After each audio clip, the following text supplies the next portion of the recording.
almost a beautiful time of the year. Lights fill the streets, spreading so much cheer. I should be playing in the winter snow, but I'ma be on... Hello! Hello po mga ka-Good Vibes. Welcome po sa ating Good Vibes Tambayan Vlog. Ikukwento ko po sa inyo kung ano yung mga nangyari sa amin doon sa Pinas nung last na punta namin doon. And syempre, thank you so much po kay Ma'am Dory at sa kanyang buong family for having us. At talaga namang sobrang alaga po kami sa kanila. Maraming salamat po sa inyo. So, ayan. Ready na po ba ang lahat? Let's go! Let's watch this! Madilim pa at medyo maulan nung bumiyahe po kami papunta ng airport dito sa Malaysia.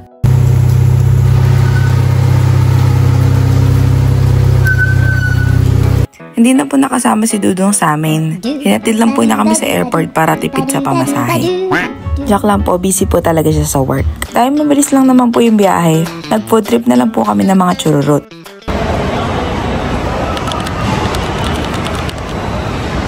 Guys, okay na to. Hey guys, nandito ang aking musician friend, the legendary Kuya Irving. Sinundo po kami ni Kuya Edgar ng kanyang may bahay at hinatid papunta sa hotel kung saan gaganapin ang event.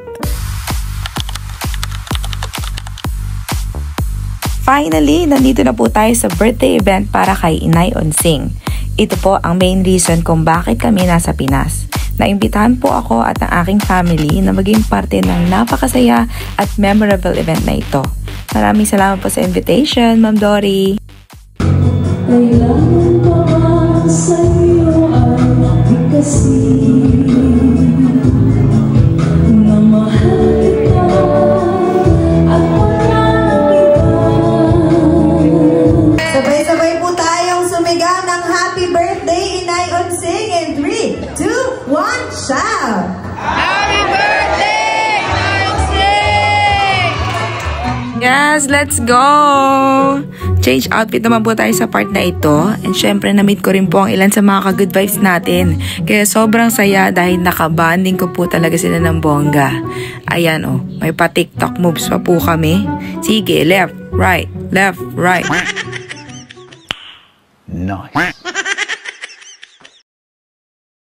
Wala. Hey, 1, 2, 3, go. Nandadakot mo. Takti kasi basketball yan, walang ano. Kaya nga. Ikaw, Nak, bakit nasa labas ka ng ano? Ring. Galing ako.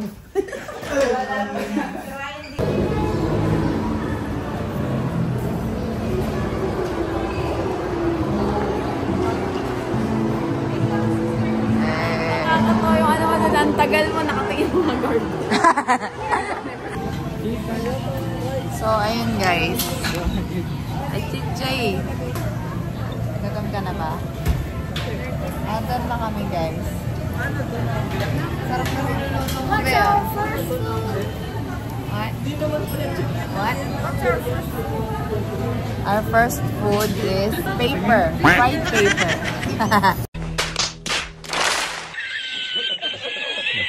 So, punta na po kami ng foods namin. Tignan niyo yung mga tao dito. Nagkagulo sila sa Malaysia. Di ba ka na? Lagay mo ng kanyari na. Sino mo tayo dumaba? Isa naman nalit kaya nyo. Ano ba? Hindi nyo pa naibasa. Kanina pa yan. Magpupusog na kami. Hindi namin alam paano sumagot ng answer sheet. Ano yung sabi mo kanina? Sagot sa number. Sa number 1C. Sagot sa number 1C. Finally. Finally.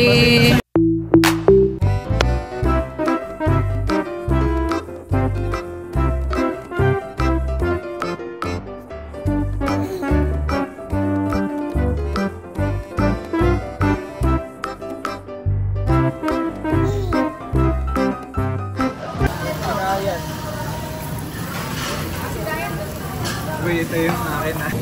Wala na po ito nga. Hati tayo. Mainit.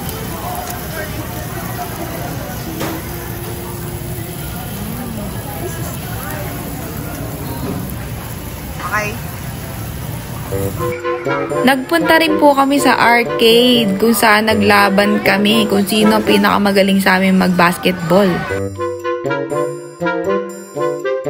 Akala ko po talaga ako yung mananalo pero nakalimutan ko po ako pala yung pinakamaliit sa amin lahat.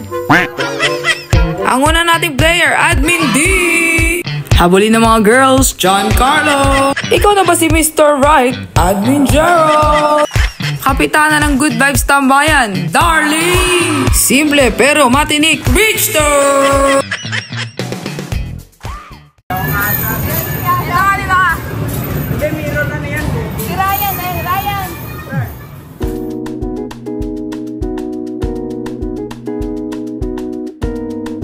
Pinagupitan ko na rin po ang mga chururut para ready na sila to go to school pagbalik namin sa Malaysia.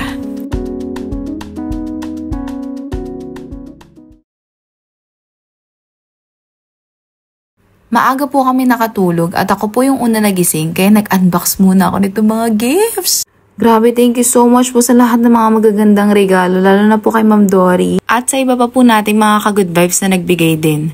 Sobrang na-appreciate ko po ang lahat ng effort nyo kahit malalayo po tayo sa isa't isa. At dahil kakagising ko lang po at may nakita akong hot chocolate doon sa package, binuksan ko kagad to para tikman. Ang sarap, guys! Ang sarap talaga! Oh my God, ang sarap po nito. Pagkatapos ng masarap na hot chocolate break ay nagpatuloy na po ako sa pag-unbox. Sa bawat bagay po na aking nakita sa loob po ng mga package ay talagang naramdaman ko po ang pagmamahal ninyo sa Good Vibes Tambayan at syempre sa akin po. Maraming salamat po mga ka-Good Vibes. Love, love, love po sa inyong lahat.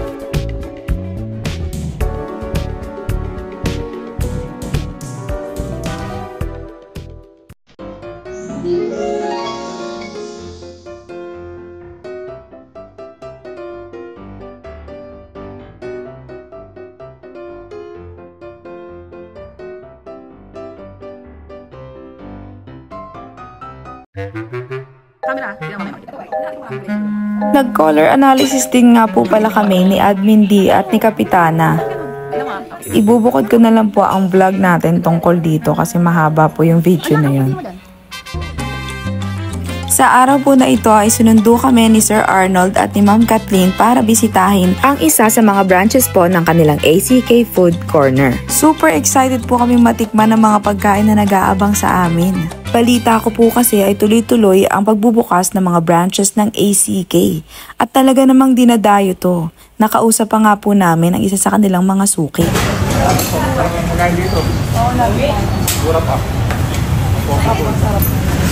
Ayun o. Meron na tayo. The best. From Pasig pa po ako. Iginala rin po kami ni Ma'am Kathleen sa kusina ng kanilang parisan at kwento niya sa amin kung paano sila nagsimula. Nakaka-inspire po at talaga namang nakaka-proud makarinig ng ganito mga success stories. At heto na nga po mga ka-good vibes, sabay-sabay tayong magutom. Heto na po ang ACK Pares!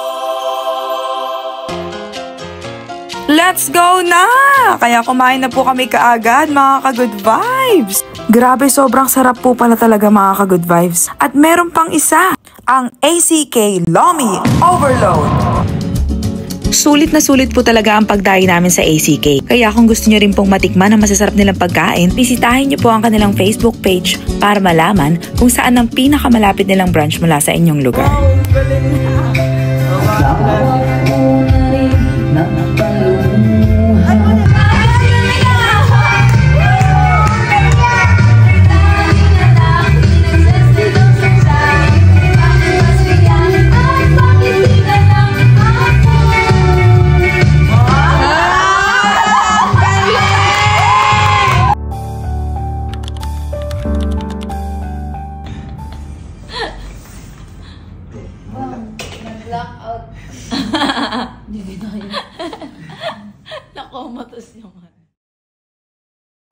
Hello! So, ayan, nakapag-impake na po kami.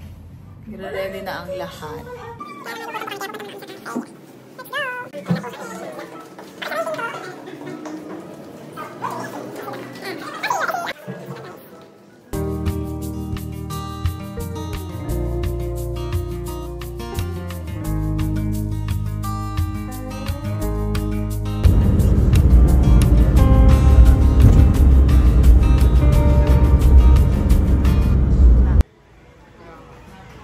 akin ni Ella. Ayan na. Wow. Knitting yarn. Gusto ka ta, guys.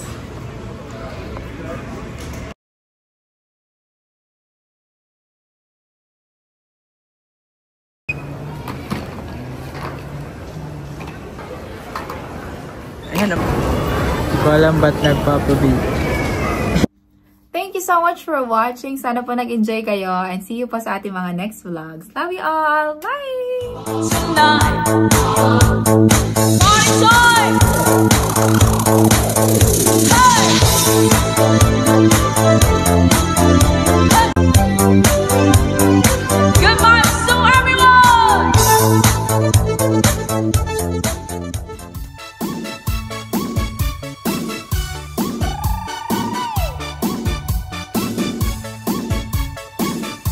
Camera dito ang baba eh.